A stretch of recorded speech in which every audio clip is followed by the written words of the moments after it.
Hello दोस्तों, मैं मोहन वर्मा आपके एमवीजी सर बहुत बहुत स्वागत करता हूं आपके और हमारे इस प्यारे से चैनल एमवीजी सर पर। तो आज हमारे पास करने वाले हैं क्लास 11th का थर्मोडायनेमिक जो कि केमिस्ट्री का सेशन होने वाला है। इसमें आज हम करने वाले 38 ईयर नीट के पीवाईक्यूज हमारे पास करने वाले हैं, जो कि हमारे पास होने वाला है 1988 से लेकर 2025 तक के जितने भी पीवाईक्यू आए हैं इस सारे सीरीज में आपको देखने को मिल रहा होगा। और ये है हमारे पास नीट का पीवाईक्यू क्यूज नंबर 1। हर एक हमारे पास सीरीज को हम एज ए क्यूज लेके चल रहे हैं। तो यह है आपका क्यूज नंबर 1 जो कि टारगेटेड है नीट 2026 को। तो आपको इस चैनल पे क्या क्या देखने को मिल जा रहा है, एक बार ओवरव्यू देख लीजिए क्या क्या आपको इस चैनल पे देखने को मिलता है। आपको इस चैनल पे हमारे पास देखता है एनसीईआरटी के सारे हमारे पास बुक के सॉल्यूशंस मिलते हैं। आपको और भी बहुत सारे बुक के सॉल्यूशंस मिला करता है। यहाँ पर सीबीएसई के पीवाईक्यूज मिला करते हैं और भी बहुत सारे स्टेट बोर्ड के पीवाईक्यू मिलते हैं।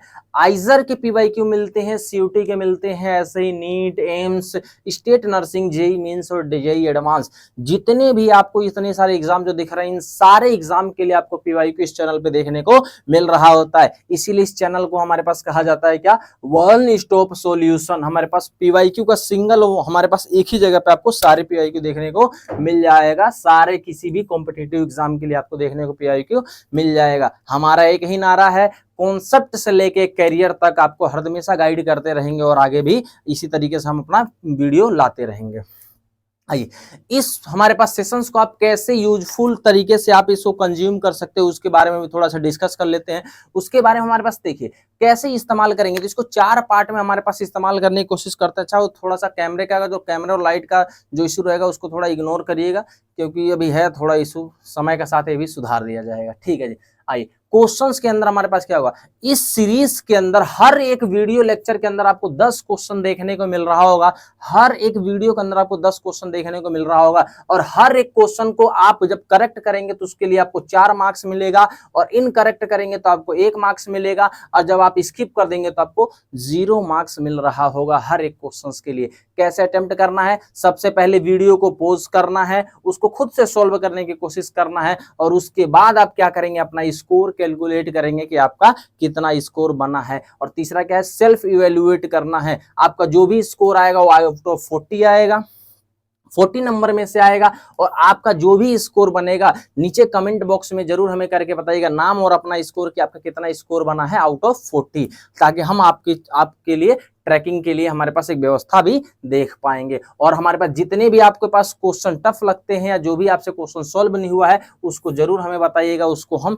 दोबारा से डिस्कस करने की पूरी कोशिश कर रहे होंगे। और देखिए, आप लोगों के लिए 4 हमारे पास प्रो टिप्स क्या होगा एग्जाम के लिए। सबसे पहले जो भी आपसे क्वेश्चन नहीं बना है या जो भी क्वेश्चन आपको हार्ड देखने को मिल रहा होगा उसके अंदर आपको क्या करना है, उसका एक आपको कॉपी बनाना है, नोटबुक बनाना है, जिसमें आप वो क्वेश्चन लिख रहे होंगे या वो क्वेश्चन आप करने की कोशिश कर रहे होंगे जो कि आपसे सॉल्व नहीं हो पाया है। दूसरा, अगर ये भी ट्राई करेंगे कि एक बार खुद से ट्राई करने की कोशिश करेंगे, क्या आपसे वो दोबारा रिप्ले करके या हमारे पास पीछे जाके या किसी और मेथड से आप उसको कर पा रहे हैं कि नहीं कर पा रहे हैं, उसको भी जाके ट्राई करने की कोशिश करेंगे। और हमारे पास हर हमेशा ध्यान रखिए, जो कंसिस्टेंसी है वो मेंटेन करके रखिए। नीट का हमारे पास अब रह गया है 6 महीने रह गए, तो हर एक चीज के लिए आपको कंसिस्टेंस रहना पड़ेगा और इस चीज को आप जरूर ध्यान रखिए। हर हमेशा अपने आप को बैलेंस बना के रखिए। ठीक है जी। और अगर आपसे कोई सा भी क्वेश्चन सॉल्व नहीं होता है या कोई भी आपको क्वेश्चन समझ में नहीं आता है तो नीचे दिए हुए कमेंट बॉक्स में हमें जरूर आप बताइए, ताकि हम आपको बेहतर से बेहतर हेल्प करने की कोशिश कर पाए। और हम कोशिश करेंगे जल्दी से जल्दी आपको रिप्लाई करने के लिए, ताकि आपसे ज्यादा से ज्यादा प्रॉफिट हो पाए। ठीक है सर। आइए, अगर इस पूरे जो भी पीडीएफ है या नोट्स है या कुछ भी है, आपको इस चैनल पे जो भी आपको दिखाया गया है, जो भी आपको पढ़ाया गया है, उसका पीडीएफ नोट्स आपको टेलीग्राम पे मिल जाएगा एमवीजी सर केमिस्ट्री के नाम से, आपको व्हाट्सएप लिंक पे मिल जाएगा, व्हाट्सएप चैनल पे एमवीजी सर के नाम से, और हमारे वेबसाइट पे भी इसका लिंक आपको देखने को मिल रहा होगा। और हर बार आप डिस्क्रिप्शन बॉक्स जरूर चेक करिए, इसमें बहुत सारे ऐसी डिटेल्स होती हैं जो आप लोगों के लिए ही रखा गया है, आप उसको एक्सेस कर सकते हैं। ठीक है, ये रहा हमारे पास क्या है, ये आप हमारे पास सपोर्ट करते हैं, हम हमारे पूरे परिवार को आप सपोर्ट कर रहे होते हैं, हमारे पास पूरी यूट्यूब कम्युनिटी को हम सपोर्ट कर रहे होते हैं। और ये क्या होगा, अगर आप हमारे पास इसमें लाइक शेयर सब्सक्राइब करते हैं तो भी हमारे लिए बहुत बड़ी बात होगी। ठीक है जी, ये आपके लिए ऑप्शनल, आप करना चाहो तो ठीक है, अदरवाइज वैसे भी ठीक है। ठीक है जी। आइए, तो हम क्वेश्चन नंबर 1 से हमारे पास स्टार्ट करते हैं कि क्वेश्चन नंबर 1 क्या कहा जा रहा है इसके अंदर। क्वेश्चन नंबर 1 हमारे पास कहा जा रहा है, match the list 1 with the list 2, हमें लिस्ट 1 मिला है और लिस्ट 2 मिला है, इन दोनों को मैच करना है। देखिए सारे हमारे पास टर्म से रिलेटेड है, तो चेक करिए। आइसोथर्मल, आइसोथर्मल, आइसोथर्मल मतलब होता है, आइसो मतलब होता है सेम, और थर्मल मतलब क्या होता है, हीट, हमारे पास टेम्परेचर। तो यानी हमारे पास आइसोथर्मल का मतलब चेंज इन, हमारे पास टेम्परेचर कितना होगा, 0 होगा आइसोथर्मल का मतलब। तो आप इसको मैच करिए, हमारे पास क्या है, कैरिड आउट, तो ये वाला हमारे पास इससे मैच हो जाएगा। सही है जी। अगला वाला आइसोकोरिक, आइसो मतलब होता है सेम और कोरिक मतलब होता है वॉल्यूम, यानी चेंज इन वॉल्यूम कितना होना चाहिए, 0 होना चाहिए, यानी कांस्टेंट वॉल्यूम पे होना चाहिए। ये लीजिए आइसोकोरिक का। ठीक है। अगला आइसोबारिक, आइसो मतलब होता है सेम और बारिक मतलब होता है प्रेशर, तो आइसोबारिक यानी प्रेशर क्या होना चाहिए, कांस्टेंट होना चाहिए। तो आप लोगों के लिए प्रेशर ही रहा, कांस्टेंट हो जाएगा। तीसरा एडियाबैटिक, एडियाबैटिक का मतलब होता है चेंज इन हीट, हमारे पास कितना होना चाहिए, 0, यानी कांस्टेंट, सॉरी हमारे पास no change in heat, heat के कोई भी चेंज नहीं होना चाहिए। तो देखिए हमारे पास ऑप्शन क्या हो जाएगा, ए का क्या हो जाएगा, ए का हो जाएगा सेकंड, तो ए का सेकंड हमारे पास एक ही आंसर दिख रहा है, तो आपके लिए ऑप्शन नंबर डी बहुत ही हो जाएगा। ये बहुत ज्यादा इजी क्वेश्चन था, उम्मीद है आप लोगों ने कर लिया होगा, अगर कर लिए होंगे तो नीचे कमेंट बॉक्स में जरूर बताइए कि आपसे क्वेश्चन हो गया। चलिए अगला अगला कहा जा रहा है the correct option for the free expansion in, हमारे पास ऑफ एन आइडियल गैस, जब भी आपको ऐसा दिख जाए फ्री एक्सपेंशन, क्या दिख जाए आपको, फ्री एक्सपेंशन, तो फ्री एक्सपेंशन का क्या मतलब होता है, फ्री एक्सपेंशन का मतलब होता है जो भी आपका हमारे पास पी ऑफ एक्सटर्नल है, पी ऑफ एक्सटर्नल किसके बराबर हो गया, वो 0 के बराबर हो गया। तो हमारे पास जैसे ही 0 के बराबर हो जाएगा तो हम इसको डालेंगे फ्लोट के अंदर। अब बताइए वर्क डन हमारे पास कितना होता है, नेगेटिव ऑफ में पी ऑफ एक्सटर्नल, हमारे पास इनटू में डेल्टा ऑफ वी। तो जब ये वाला आपका टर्म 0 हो गया तो आपको ये कितना हो जाएगा, वर्क डन कितना हो जाएगा, 0 हो जाएगा। सही बात है क्या, आइए ठीक है। अच्छा ये एडियाबैटिक भी लिखा है, तो जब एडियाबैटिक लिखा है यानी हमारे पास कितना हो जाएगा, डेल्टा क्यू की वैल्यू भी कितना हो जाएगा, ये भी 0 के बराबर हो जाएगा। इन सबको हमारे पास सारे ही चीजों को लेकर हम फ्लोट में जाएंगे। फ्लोट में हमारे पास कैसे चलेंगे, हमारे फर्स्ट लॉ ऑफ थर्मोडायनेमिक्स में क्यू इज इक्वल टू में यू प्लस में डब्ल्यू। अब बताइए क्यू 0 है, u हमारे पास W 0 है, तो ऑटोमेटिक हमारे पास u किसके बराबर हो जाएगा, u बराबर भी 0 हो जाएगा। अच्छा इस u को कई बार हमारे पास E से भी डिनोट करते हैं, तो E और U दोनों सेम है, इंटरनल एनर्जी होता है। Q मतलब होता है हीट, W मतलब होता है वर्क डन, और हमारे पास E या U का मतलब होता है इंटरनल एनर्जी। तो तीनों टर्म हमारे पास क्या आ गया, 0 आ गया, जो कि मुझे एक में ही देखने को मिल रहा है, ऑप्शन नंबर ए। क्या आप लोग इतना बात समझ पाए हो कि नहीं समझ पाए हो जी, ठीक है। आइए अगला क्वेश्चन, अगला क्वेश्चन कह रहा है विच of the following is the correct option for the free expansion. बिल्कुल सेम ही क्वेश्चन है, देखिए यही क्वेश्चन है, बस आपको स्टेटमेंट बढ़ा के लिख दिया गया है। ये आपको सन 2020 में पूछा गया था और ये आपसे सन 2011 में पूछा गया है। तो आप देखिए पीवाईक्यू करने से फायदा तो होता है, आपने चीजों को देख लिया है, ठीक है जी। अगर ये आप लोगों से हो गया होगा तो जरूर कमेंट में बताइएगा। तो देखिए इसका भी ऑप्शन क्या हो जाएगा, डेल्टा, डेल्टा हमारे पास कितना हो जाएगा, सारा टी 0 ही है, यानी हमारे पास डेल्टा क्यू भी हमारे पास 0 हो जाएगा, डेल्टा डब्ल्यू भी 0 हो जाएगा, और हमारे पास डेल्टा यू या ई, डेल्टा यू और ई दोनों सेम है, तो ई भी 0 के बराबर हो जाएगा। और ई डायरेक्ट हमारे पास जो यू डायरेक्टली प्रोपोर्शनल होता है काइनेटिक एनर्जी या टेम्परेचर कह देते हैं। वैसे तो हमारे पास अंडर रूट के ऐसा होता है, लेकिन हम मान सकते हैं टेम्परेचर के कैसा होता है, डायरेक्टली प्रोपोर्शनल होता है। तो हमारे पास अगर टेम्परेचर भी 0 लिखा तो इसका मतलब इंटरनल एनर्जी भी 0 है। तो देखिए तीनों में 0 कहाँ लिखा हुआ है, तो ऑप्शन नंबर सी में मुझे देखने को मिल रहा होगा, ठीक है सर, ओके। आइए in a close isolated container, हमारे पास contain a liquid is the string with a paddle to increase the temperature, which of the following is the true. कह रहा है हमारे पास क्लोज है और क्या है जी, आपका इंसुलेटेड है और इंक्रीज इन टेम्परेचर हो रहा है। तो आप देखिए इसका क्या मतलब है, आप फर्स्ट लॉ ऑफ थर्मोडायनेमिक के अंदर जाइए, तो क्यू इज इक्वल टू में कितना होता है, क्यू इज इक्वल टू में होता है आपका U प्लस में W। अच्छा, कई बार आपको ये माइनस भी देखने को मिल जाएगा, तो हम अकॉर्डिंग टू द हम क्वेश्चन ही डिसाइड कर लेंगे इसका साइन क्या लगाना है, ठीक है। तो इसमें ज्यादा मत घबराइएगा, एक ऐसा होता है, लेकिन ये वाला आपका जेन्युइन फॉर्मूला है जो कि आपको इस्तेमाल करना होता है। देखिए, अगर मुझे लिखा है एडियाबैटिक, सॉरी हमारे पास लिखा इंसुलेटेड, इंसुलेटेड मतलब कोई भी हीट का ट्रांसफर नहीं होता है, तो इसका कहने का मतलब है, जो कंटेंट लिखा है इसका कहने का मतलब है कि डेल्टा क्यू किसके बराबर है, 0 के बराबर है, ठीक है जी, 0 के बराबर है। अब चेक करिए, ये वाला कंटेंट अगर जो 0 के बराबर है तो मैं कहूंगा डेल्टा क्यू अगर जो 0 के बराबर हो जाएगा उस टाइम पे U बराबर किसके हो जाएगा, W के बराबर हो जाएगा, या इसी को मैं E बराबर में W कह सकता हूँ, कि E और U दोनों सेम है, तो ये दोनों बात सेम ही है, इसमें आपको घबराना नहीं है कि ये अलग क्या हो गया, ये सेम है, समझ में आया। और इसका हमारे पास टेम्परेचर, देखिए टेम्परेचर से हमारे पास काम हो रहा है नहीं हो रहा है, तो हमारे पास पैडल हमारे पास कर रहा है, तो बताइए यहाँ हमारे पास क्या है, Q बराबर में कितना है जी, Q बराबर में 0 है, लेकिन W is equal to not 0, और हमारे पास क्या है U do not equal to 0, ये भी 0 के बराबर नहीं है। तो ऐसा ऑप्शन देखिए जिसमें Q 0 हो, Q 0 तो एक ही में दिख रहा है, यानी क्या है, ऑप्शन नंबर ए। और हमारे पास इसका दोनों को मतलब इन दोनों को मर्ज करके ऐसा लिखा है W और हमारे पास E या U जो भी है नॉट इक्वल टू में 0, इन दोनों का एक साथ ही लिख दिया है, ठीक है जी, ओके। उम्मीद है आप लोगों से क्वेश्चन हो गया होगा, बहुत इजी क्वेश्चन है ये।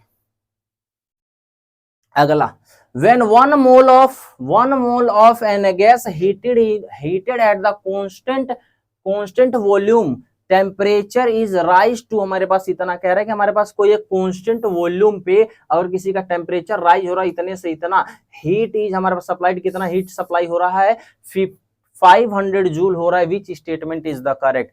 फिर आइए वही कॉन्सेप्ट देखिए, कांस्टेंट वॉल्यूम का क्या मतलब है, W इज इक्वल टू में कितना होता है, नेगेटिव ऑफ में P एक्सटर्नल और डेल्टा V, और V किसके बराबर हो गया, 0 इस स्टेटमेंट के हिसाब से, तो W किसके बराबर हो जाएगा, 0 के हिसाब से। अब फर्स्ट लॉ ऑफ थर्मोडायनेमिक क्या कहता है, Q इज इक्वल टू में U प्लस में W, और एक क्वांटिटी कितनी हो गई है जी, एक क्वांटिटी आपकी हो गई है 0। एक मिनट, कैमरे का थोड़ा सा एंगल खराब हो गया है, इसको एक बार सही कर लेते हैं। इसमें यही दिक्कत है, कैमरे का ही खराब हो जाता है, एक बार फ्रेम से अंदर बाहर होकर देखते हैं।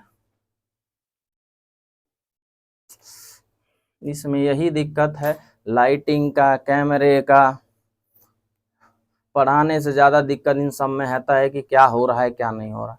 एक बार रुको, जुगाड़ करके देखें।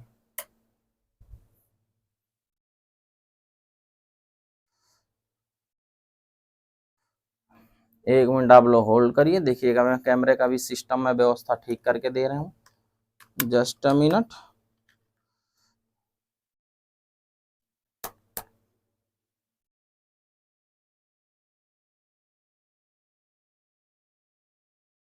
हाँ जी, अब हो गया सही। अब देखिए, इसका ये मतलब है हमारे पास जैसे ही इसके अंदर डालेंगे तो आप चेक करेंगे Q हमारे पास किसके बराबर हो जाएगा, U के बराबर है, और Q हमें कितना गया हमारे पास, देखिए टेम्परेचर गिवन राइज कर रहा है, तो यानी कितना आएगा, पॉजिटिव 500 आएगा, ये वाला 500 जूल आएगा, यानी जो U बराबर होगा वो किसके बराबर होगा, वो भी पूरा इसी के इंटरनल एनर्जी के बराबर हो जाएगा, 500 जूल। समझ में आया। तो अच्छा, इसको इस टर्म में लिखना है, तो चेक करिए कैसे लिखेंगे,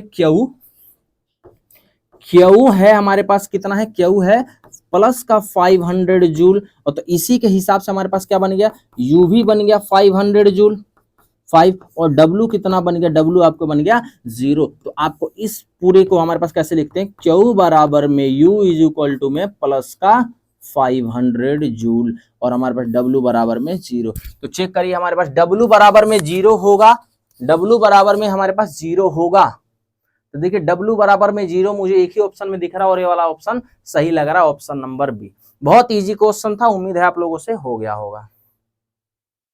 अगला, which of the following are the not state function, इनमें से ऐसा कौन सा है जो कि स्टेट फंक्शन नहीं है, तो हमें बताना है कौन सा स्टेट फंक्शन नहीं है, यानी पाथ फंक्शन बताना है।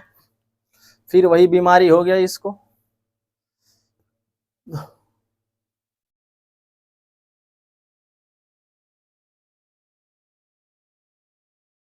हाँ ठीक है जी।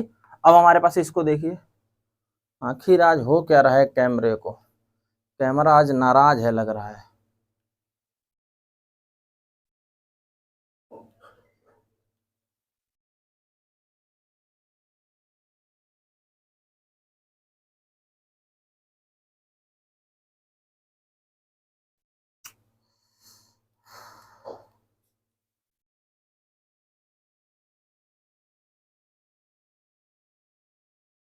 एक मिनट जी, कैमरे को पहले एक बार सेट कर दें हल्का फुल्का।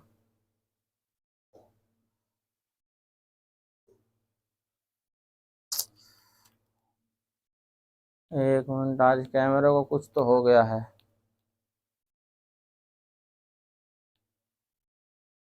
एक मिनट, थोड़ा फ्रेम से अंदर और बाहर होकर देखते हैं जी कैमरे को क्या हो गया है। पढ़ाने से ज़्यादा इन सब में चीज़ों में ध्यान लगता है। कैमरा भी अब चेंज करना पड़ेगा, ऐसा हो तब करें। ठीक है जी, आइए आप लोग थोड़ा सा एडजस्ट करिएगा। उम्मीद है कि छोटा मोटा आप लोगों को दिख ही रहा होगा। ठीक है जी, चेक करिएगा कि आप लोगों को छोटा मोटा दिख रहा है कि नहीं दिख रहा है। भाई कि आइए एक बार और थोड़ा सा लाइटिंग वगैरह जला के एक बार देख लेते हैं कुछ फर्क पड़ रहा है कि नहीं पड़ रहा है।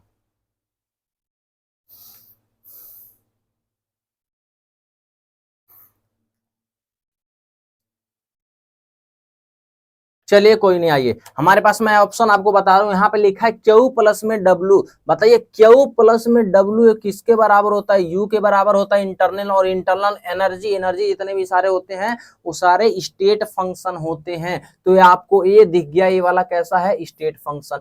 इस पूरे थर्मोडायनेमिक में दो ही ऐसे क्वांटिटी हैं जो कि पाथ फंक्शन हुआ करते हैं। वो क्या है? एक हीट है जो पाथ फंक्शन है और एक वर्क है जो कि कैसा है? पाथ फंक्शन है। बाकी ऑलमोस्ट इस चैप्टर के अंदर सारे कैसे हैं?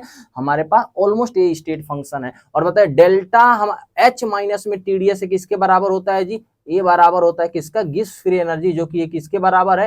ये भी स्टेट फंक्शन हुआ करता है। तो देखिए हमने कह रहा नॉट स्टेट फंक्शन यानी पाथ फंक्शन, ये वाला दूसरा और तीसरा तो ऑप्शन नंबर एक ही में दिख रहा है, ऑप्शन नंबर बी दिख रहा होगा। ठीक है जी, बाकी आपके लिए बहुत सारे स्टेट और बहुत सारे ऐसे फंक्शन लगा के रखे हैं जो कि आपको यहाँ पे देख के आपको मजा आ जाएगा कैसे क्या है। फिलहाल मुझे कोई मजा नहीं आ रहा है, कैमरा बहुत खराब है ये,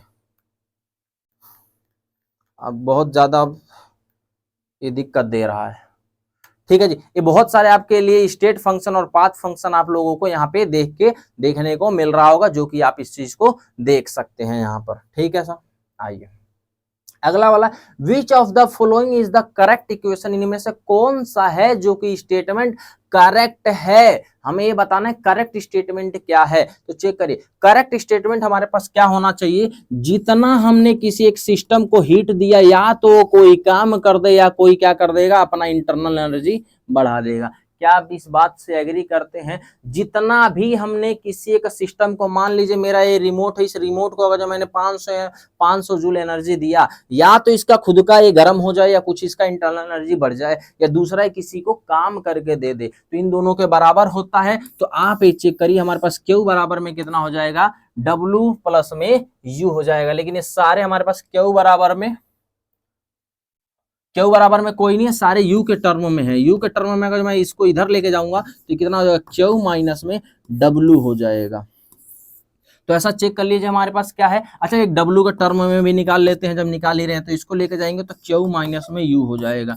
अब ऐसा चेक कर लीजिए, Q का तो कोई ऑप्शन नहीं है, इसको छोड़ देते हैं। U में चेक करिए, Q माइनस में W, तो U Q माइनस W, ये वाला नहीं हो सकता है, Q माइनस W ये वाला सही है। और W का टर्म में Q माइनस में, यानी ये वाला भी ऑप्शन नहीं है। तो ऑप्शन इसका कौन सा आ जाएगा? बी वाला ऑप्शन आ जाएगा। ठीक है, यहाँ आपके लिए लिखा गया है कि हीट सप्लाइड किसके बराबर होगा? इंक्रीज इन इंटरनल एनर्जी, या क्या है? Work done by the system. अगर सिस्टम ने कोई काम कर दिया तब। अच्छा, ओ ये वाला भी सही हो सकता है, और work done on the system हो जाए, सॉरी बाय द सिस्टम सही लिखा है, सॉरी ये वाला नहीं है।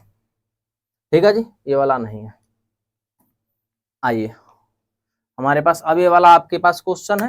क्वेश्चन ये कहा जा रहा है, the work done during reversible isothermal expansion. ध्यान रखिए, जब भी वर्क डन पूछा जाए, रिवर्सिबल और आइसोथर्मल दोनों कंडीशन होना चाहिए, रिवर्सिबल भी और आइसोथर्मल भी। तो उस टाइम पे आप वर्क डन का फॉर्मूला जो लगाते हैं वो लगाते हैं, work done is equal to में 2 पॉइंट में 303 हमारे पास NRT log base log base 10 और हमारे पास क्या करना है P1 डिवाइड बाई में P2, ये वाला फॉर्मूला लगाते हैं। अच्छा ये P1 डिवाइड बाई P2 की जगह हमारे पास ये भी हो सकता है V1 डिवाइड बाई में V2, V2 डिवाइड बाई में V1, ये दोनों हो सकते हैं। अगर प्रेशर में दिया तो प्रेशर में, अगर जो हमारे पास वॉल्यूम में दिया है तो वॉल्यूम में दोनों लगा सकते हैं। तो चेक करिए ये वही वाला केस है, हाइड्रोजन गैस हमारे पास from the 20 atmospheric pressure to कितना है 10। अब चेक करिए इसकी वैल्यू तो हमारे पास पता रहता है, कोई दिक्कत नहीं है। एन की वैल्यू क्वेश्चन के अंदर दिया हुआ कितना है 1 मोल दिया हुआ है,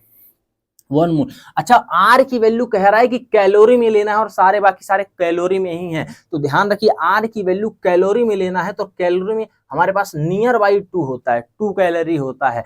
टेम्परेचर आपको दिया है कितना है जी, टेम्परेचर देखिए 25 डिग्री सेल्सियस दिया है, तो इसमें कितना ऐड करना है 273 हमारे पास ऐड कर देंगे, तो इससे जो मिल जाएगा आपको 298 केल्विन आपको टेम्परेचर देखने को मिल रहा होगा। ठीक है जी, तो इसको मिला के इतना हुआ। और हमारे पास P1 कितना है, P1 आपको क्वेश्चन में दिया हुआ है 20 ATM है, और P2 कितना है आपका, P2 है हमारे पास 10 है। तो इसको पूरे वैल्यू को एक बार रखते हैं और देखते हैं कितना आता है।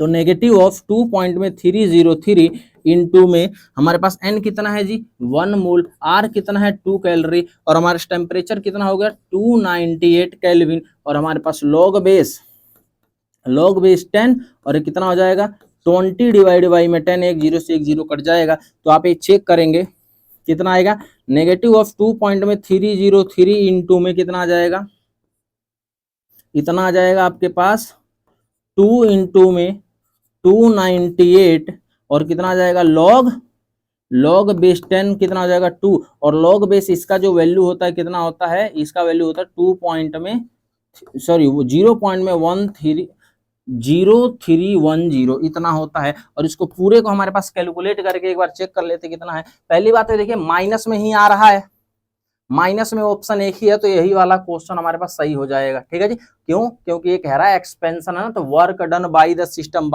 होता है तो नेगेटिव होता है। लेकिन एक बार इसको भी कैलकुलेट करके चेक कर लेते हैं क्या ये सही आ रहा है या गलत आ रहा है। एक मिनट रुक जाइए, बस इसको एक बार कैलकुलेट करके चेक कर ले, हो सकता है कि कुछ एरर भी हो सकता है। 2 इंटू में 298 इंटू में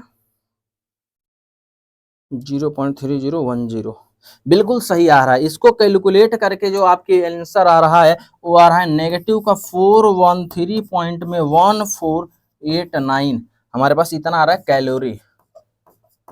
कैलोरीज वैल्यू आ रहा है, जो कि ऑप्शन नंबर बी से मैच करता है। ठीक है सर, ये तो वैसे भी सॉल्व हो सकता था, एक्सपेंशन है तो नेगेटिव होता है, बी सॉल्व करने की जरूरत नहीं होता था। आइए, विच of the following PV graph represent maximum work done, हमें बताना है कि मैक्सिमम वर्क डन कौन से ग्राफ के अंदर आ रहा है। तो याद रखिए जब भी हमारे पास जो ये डब्ल्यू निकाल रहे थे, जो डी डब्ल्यू निकाल रहे थे, डी डब्ल्यू माइनस ऑफ में कितना था पी ऑफ एक्सटर्नल, और ये डीवी था, इसका जब हम इंटीग्रेशन कर रहे थे तो यहाँ कर रहे थे W1 से लेके W2 तक, और यहाँ कर रहे हैं V1 से लेके V2 तक। तो इंटीग्रेशन था, छोटे छोटे पार्ट्स को हमारे पास इंटीग्रेट करना। तो यहाँ पे मैक्सिमम वर्क डन कैसे निकालेंगे, मैक्सिमम वर्क डन निकालेंगे area under the curve, area under the curve. तो work done, maximum work done कैसे निकालेंगे, जिसका एरिया अंडर द कर्व ज्यादा रहेगा वो डायरेक्टली प्रोपोर्शनल किसका रहेगा, वर्क डन के। ठीक है जी, वर्क डन के। तो आप चेक करिए किसका एरिया ज्यादा है। तो वैसे तो कैलकुलेशन नहीं है, तो आप देखिए हमारे पास इसके अंदर ये वाला कैलकुलेशन देखिए, ये वाला सबसे ज्यादा लग रहा है, ये वाला हमारे पास क्या लग रहा है, उससे भी थोड़ा सा कम लग रहा है, ये वाला कम लग रहा है, और ये वाला बिल्कुल जीरो है। तो बताइए अगर मैक्सिमम पूछा तो क्या होगा, ऑप्शन बी। तो बताइए अगर मैं मान लो एक इसका ऑर्डर निकालना चाहूँ तो बताओ सबसे ज्यादा ऑर्डर हमारे पास किसका आएगा, बी का सबसे ज्यादा है, फिर किसका आएगा जी, डी का सबसे ज्यादा आएगा, फिर किसका आएगा जी, ए का सबसे ज्यादा आएगा, और सबसे कम या जिसका है ही नहीं वो कौन सा आएगा, सी। जहां पे बी का क्या है, बी का मैक्सिमम वर्क डन है, मैक्सिमम वर्क डन है, और सी का क्या है, मिनिमम है। ये वर्क डन कैसे निकाले, एरिया अंडर द कर्व। कहेंगे सर इसमें और इसमें किसका ज्यादा है, तो भाई अगर जो हमारे पास डाटा नहीं दिया है तो हम तो सिर्फ सपोज ही कर सकते हैं, हो सकता है कि अभी ये ज्यादा होगा, जो डाटा दिया रहता तो चेक कर लेते हैं। ठीक है जी, लेकिन अभी नहीं दिया तो मैं ऐसा मान सकता हूँ ऐसा। ठीक है जी, इस वजह से हमारे पास हमने ऐसा लिया। अगला, which among the following option is the correct relation between the change in enthalpy and energy, हमारे पास energy in the internal energy. कह रहा है कि हमारे पास इसमें से बेस्ट रिलेशन बताना है, कौन सा, किस किस के बीच में बताना है, इंथैल्पी का रिलेशन बताना है, किसका, एंट्रोपी के साथ बताना, सॉरी इंटरनल एनर्जी के बीच में रिलेशन बताना है। तो क्या आप लोग ये समझ गए कौन सा रिलेशन है? ये देखिए, इंथैल्पी बराबर में कितना होता है जी, इंथैल्पी बराबर में होता है change in internal energy plus में डेल्टा एनजी आर टी। ये रिलेशन आप लोगों ने थर्मोडायनेमिक में पढ़ा होगा हमारे पास इंथैल्पी चेंज के अंदर। तो इंथैल्पी चेंज किसके बराबर होता है, change in internal energy plus में delta of n g R T के बराबर होता। तो ऐसा ऑप्शन आपको डी में देखने को मिल रहा होगा। समझ में आया जी? अच्छा, जितने भी आपके कमेंट से नीचे कमेंट करके बताते रहिएगा। ये आप लोगों के लिए एक बोनस क्वेश्चन था, ठीक है, इसका आप दे दीजिए कैसे ये आंसर है। Which one among the following is the correct option for the right relationship between the Cp and the Cv for the 1 mole of an ideal gas। एक मोल आइडियल गैस के लिए हमें बताना इनमें से कौन सा रिलेशन है। तो आप लोगों के बाई हार्ट याद होगा ये कौन सा रिलेशन हो गया जी, मेयर्स रिलेशन हो गया। मेयर्स रिलेशन, मेयर्स रिलेशन क्या कहता था, Cp माइनस में Cv इज इक्वल टू कितना होता है, आर होता है, हर हमेशा एक कांस्टेंट होता है फॉर 1 मोल। ये भी ध्यान रखना है, हवाबाजी नहीं करना है। एक मोल के लिए होता है Cp माइनस में Cv, हमारे पास किसके बराबर होता है, आर के। एक मोल गैसेस के लिए हमारे पास इतनी वैल्यू हुआ करता है। ठीक है जी, ठीक है। आइए, तो इसी से हमारे पास ये वाला हमारे पास सेगमेंट खत्म हो जाता है, ये वाला लेक्चर खत्म होता है। आपको ये लेक्चर कैसा लगा जरूर कमेंट बॉक्स में हमें बताइएगा कि आपको ये लेक्चर कैसा लगा, और आपको कौन कौन से चैप्टर में डाउट हो रहे हैं, कौन कौन सा चैप्टर से आपको डर लग रहा है, जरूर हमें कमेंट बॉक्स में जरूर करके बताइएगा ताकि हम उस पर ज्यादा और मेहनत कर पाए। और बाकी आप इसी तरीके से सारे सीरीज को फॉलो कर रहे हैं, अपना प्यार और सपोर्ट हमें बना रहे हैं, हमें देख के बहुत अच्छा लग रहा है। तो ऐसे ही हमें सपोर्ट करते रहिए, बाकी जो भी हमसे बेस्ट चीजें हो पा रहा है वो हम आप लोगों के लिए कर रहे हैं। तो मिलते हैं किसी एक अगले वीडियो में, तब तक के लिए धन्यवाद। जय श्री राम, राधे राधे, बाय बाय।